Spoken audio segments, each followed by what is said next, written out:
تذكر يوما كنت تعانق دمعة الفكر تناجي الله في صبر وترجو رحمة تسري. بسم اللہ الرحمن الرحیم. السلام علیکم ورحمۃ اللہ وبرکاتہ. پیارے دوستوں اور بہنوں، آج کی اس ویڈیو میں ہم بیت المقدس کے بارے میں بات کریں گے. جیسا کہ آپ سب جانتے ہوں گے کہ بیت المقدس مسلمانوں کا پہلا قبلہ اول تھا، تو اس ویڈیو میں ہم اس کے بارے میں مختصر سا آپ کو تعارف پیش کریں گے. ویڈیو شروع کرنے سے پہلے آپ سب سے گزارش ہے کہ آپ ہمارے اس چینل آر بک کو سبسکرائب کریں تاکہ فیوچر میں آنے والی تمام اسلامک اور دنیاوی تمام انفارمیشن آپ تک پہنچ سکے. چلیے اب ہم بیت المقدس کے بارے میں آپ کو بتاتے ہیں.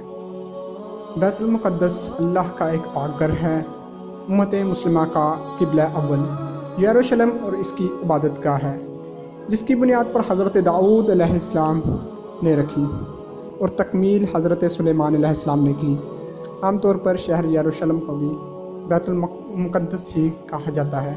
یہ ان شہروں میں سے ایک ہے جنہیں نوع انسانی عزت و احترام کی نگاہ سے دیکھتی ہے، جس کا ذرہ ذرہ مقدس ہے. اکثر انبیاء اسی شہر میں مبعوث ہوئے. یہ شہر مسلمانوں، عیسائیوں اور یہودیوں کے لیے یکساں متبرک ہے. آن حضور صلی اللہ علیہ وسلم ہجرت کے بعد صحابہ کرام کے ساتھ لے کر 17 ماہ تک اسی طرف رخ کر نماز پڑھتے رہے. جب آپ صلی اللہ علیہ وسلم معراج کے لیے گئے تو یہی مقام آپ صلی اللہ علیہ وسلم کی پہلی منزل بنا. اسی مقام پر آن حضور صلی اللہ علیہ وسلم نے سابق انبیاء کی امامت کرائی. یہاں حضرت داؤد علیہ السلام، حضرت سلیمان علیہ السلام اور کئی دوسرے انبیاء کے مقابر ہیں. حضرت داؤد علیہ السلام نے شہر مقدس پر 33 سال حکومت کی. اس تمام عرصے میں اسرائیلی فوجوں کو سکون بہت کم ملا. البتہ ان جنگوں کا نتیجہ بنی اسرائیل کے حق میں اس لیے بہت زیادہ مفید رہا کہ بنی اسرائیل جو قبائلی عصبیت کا شکار تھے، مختلف قبیلوں میں بنے ہوئے تھے، ایک قوم بن گئے. حضرت داؤد علیہ السلام کی دلی خواہش تھی کہ وہ ایک معبد بنائے، لیکن اسرائیلی روایات کے مطابق انہیں خواب میں بتایا گیا کہ اللہ کا مستقل گھر ان کے بیٹے کے عہد میں تعمیر ہوگا. چنانچہ حضرت سلیمان علیہ السلام نے تخت نشین ہونے کے بعد 1012 قبل المسیح میں اس معبد کی تعمیر شروع کرائی. یہ عمارت اسی جگہ تعمیر ہوئی ہے جسے داؤد علیہ السلام نے منتخب کیا تھا. اس عمارت کی تعمیر 7 سال تک مسلسل جاری رہی اور 2 لاکھ افراد اس کی تعمیر میں مصروف رہے. بعد میں یہ عمارت ہیکل سلیمانی کے نام سے مشہور ہوئی.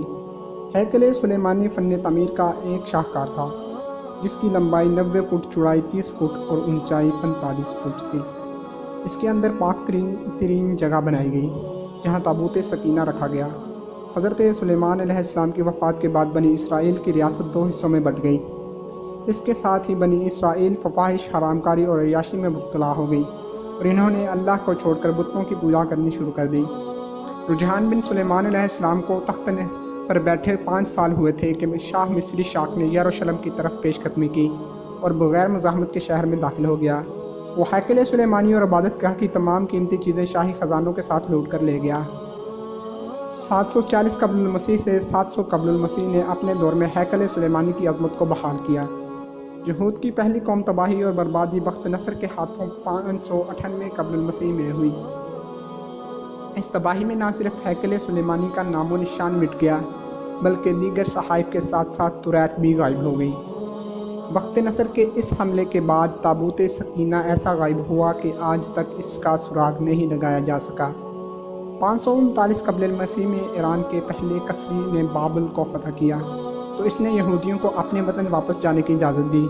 چنانچہ جب یہودی یروشلم واپس آئے تو انہوں نے یشوع بن یو صدیق اور زرد باطل بن سالتی ایل کی قیادت میں ہیکل سلیمانی کی تعمیر دوبارہ شروع کی. 516 قبل المسیح میں یہ تعمیر مکمل ہوئی. 63 قبل المسیح میں رومی جنرل کو مسپائی کا محاصرہ کر کے ہیکل کو دوبارہ تباہ کر دیا. لیکن ہیرود الاعظم کے دور میں، جو رومی شہنشاہ کے باجگزار کی حیثیت سے یہاں کا بادشاہ بنا، بیت المقدس میں نے دوبارہ سلیمان علیہ السلام کے عہد کی عظمت حاصل کر لی. اس بادشاہ نے ہیکل سلیمانی کو عصر نو عظمت بخشی.